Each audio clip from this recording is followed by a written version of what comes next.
Alright, so here we are.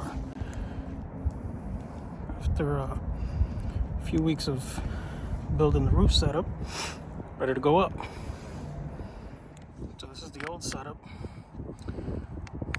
Stopped working, so we're gonna rock with the antenna, or we're gonna replace the router section. Now, initially when I assembled this, I zip tied my Cat 7, I guess it's really Cat 6 with like 20 gauge wire. Anyway, I zip tied it to my roof mount because I dropped it one time and I had to go back down and come back up.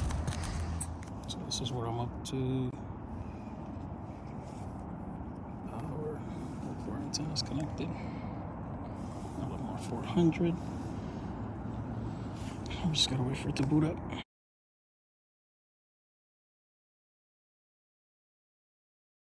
Alright, so I'm gonna try and light up. I'm gonna try and light up the setup. So this is the antenna here. The tower is exactly in that direction. So we're getting all the speeds here.